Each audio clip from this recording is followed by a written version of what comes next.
Halo teman-teman, assalamualaikum warahmatullahi wabarakatuh. Nggak usah pakai intro ya teman-teman. Jadi kita langsung ke topik pembahasan.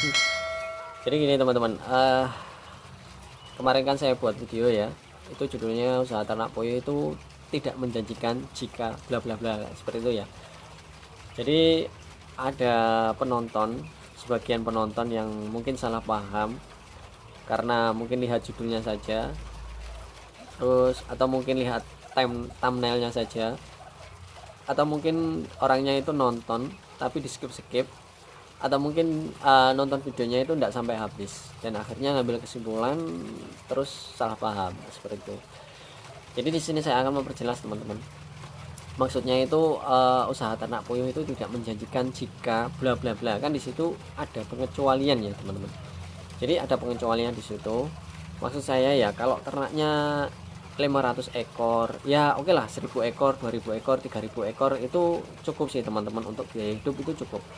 Cuma kita itu harus berpikir lebih panjang. Maksudnya itu usaha ternak puyuh itu kan apa ya, nggak selalu produksinya itu harus 90% terus sampai akhir, kan itu tidak bisa teman-teman. Jadi ada waktu ketika nanti telur puyuh itu produksinya itu drop ya, mungkin bisa saja pas pergantian musim atau mungkin terkena penyakit terus akhirnya banyak yang mati. Nah, kita harus berpikir dari situ ya. Kita doanya kan jangan sampai lah ya, jangan sampai. Cuma kita harus juga berpikir dari situ gitu loh teman-teman.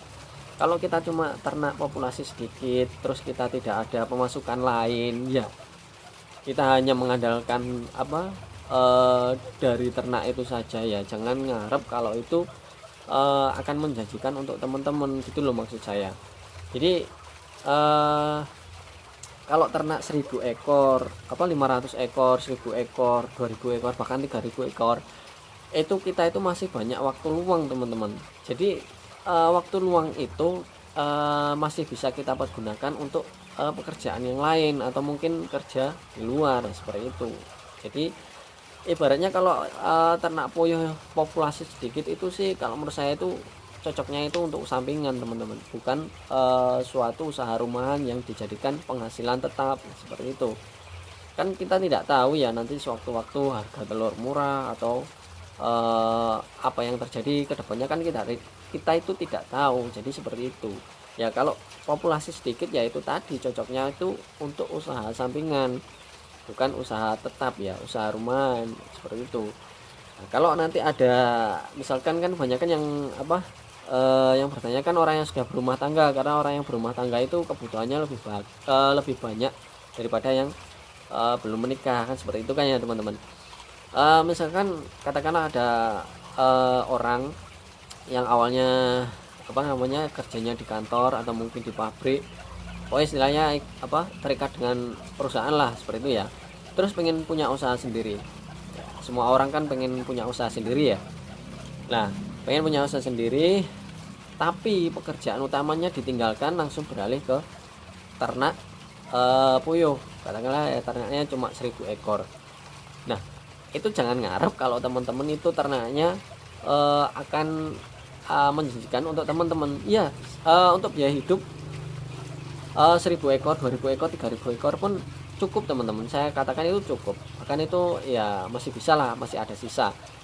Kalau di desa nggak tahu ya, kalau di kota kan biasanya beda ya, kebutuhan harga kebutuhan di kota sama di desa itu beda.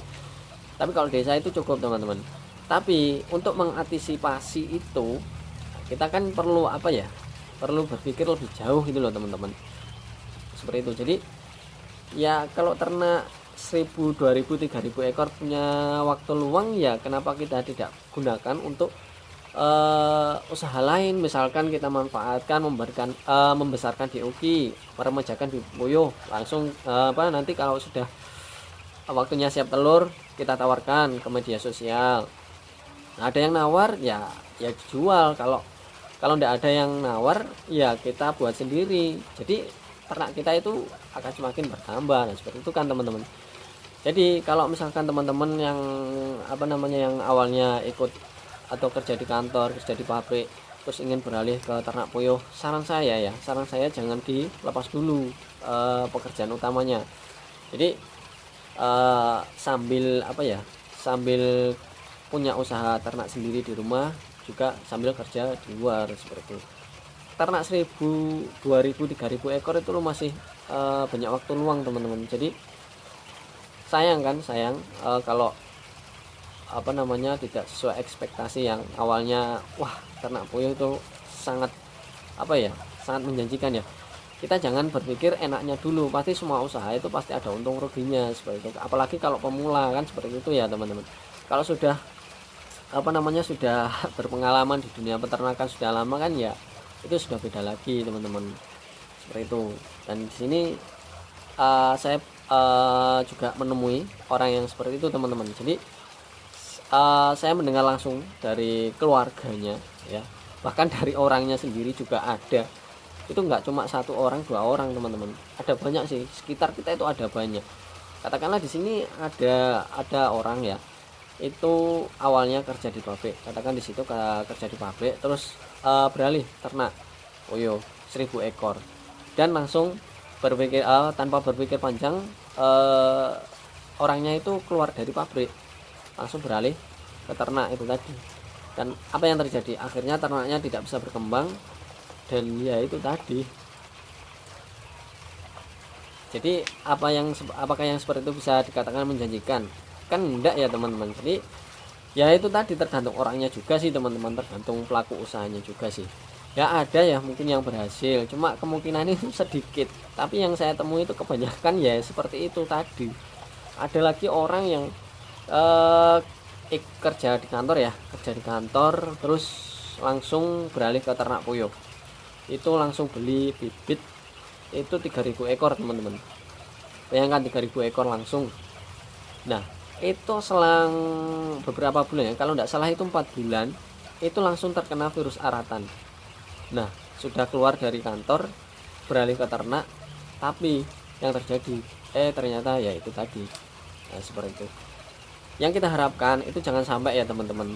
Tapi kita itu harus berpikir sejauh itu gitu loh, untuk mengantisipasi langkah yang harus kita lakukan ketika nanti kita tertimpa cobaan. Nah, seperti itu kan kita harus bisa mengatasinya seperti itu, mengantisipasi gitu loh teman-teman. Maksud saya itu seperti itu. Jadi saya juga tidak sependapat sebenarnya kalau ternak puyuh itu tidak menjanjikan. Tapi ya itu tadi teman-teman, itu tergantung pelaku usahanya juga seperti itu. Kalau mungkin ternaknya 500 ekor, 1000 ekor, 2000 ekor, bahkan 3000 ekor, itu cocoknya kalau menurut saya itu untuk usaha sampingan teman-teman. Kita harus punya usaha di luar itu juga seperti itu, tidak mengandalkan dari ternak kita seperti itu. Itu apalagi kalau ternaknya 500 sampai 1000 ekor itu masih banyak waktu luang. Nah, seperti itu. Kalau kita tinggalkan pekerjaan utama kita kan sayang gitu loh. Kalau emang benar-benar usaha ternak kita itu sudah berkembang, ya silahkan seperti itu. Jadi ya itulah teman-teman, itu sesuai pengalaman sih teman-teman. Jadi saya nggak asal bicara ya, saya minta pendapat dari teman-teman ternak di daerah saya, itu ya sependapat ya, seperti itu teman-teman. Banyak kan itu orang ya teriming-iming dengan keuntungannya saja, tapi tidak memikirkan resiko yang sudah ada di dalam usaha tersebut. Jadi semua usaha itu pasti ada risiko teman-teman, dan siap tidak siap kita itu harus, kalau sudah terjun ke usaha tersebut ya kita itu harus siap gitu loh dengan resiko tersebut, seperti itu teman-teman. Ya wes lah, daripada saya banyak berbicara nanti takutnya salah paham lagi. Jadi saya buat video ini hanya ingin berbagi pengalaman sih kepada teman-teman, berbagi ilmu pada teman-teman. Jadi yaitu tadi yang misalkan punya usaha ternak, pengen yang awalnya kerja di pabrik terus ingin beralih punya usaha sendiri di rumah, ingin ternak ya seperti itu ya. Kalau ternaknya cuma kapasitas sedikit, tolong jangan dilepas dulu yang kerja utamanya ya, buat sampingan dulu usaha ternaknya. Kalau sudah berkembang, oke silahkan perlahan-lahan pekerjaan utamanya dilepas, nggak masalah. Seperti itu sih teman-teman, itu saran. Kalau langsung dilepas, teman-teman langsung berlari ke usaha ternaknya, takutnya ya seperti itu tadi teman-teman. Kita itu harus berpikir lebih jauh lah, mengantisipasi sebelum nanti apa ya, hal-hal yang tidak kita inginkan itu terjadi. Tapi jangan sampai ya teman-teman, jangan sampai. Dan oke lah, itu saja ya teman-teman video saya, dan mungkin bisa memberikan atau apa, mudah-mudahan video saya bisa bermanfaat untuk teman-teman. Nanti diterima atau tidaknya kan tergantung yang nonton ya. Yang penting saya buat video ini tidak untuk menjatuhkan orang lain seperti itu. Oh ya, dan saya berterima kasih kepada teman-teman yang sejauh ini masih mendukung saya dan stay terus di channel MST. Saya ucapkan banyak terima kasih, dan kita berjumpa lagi di video berikutnya. Salam dari channel MST. Wassalamualaikum warahmatullahi wabarakatuh. Ya.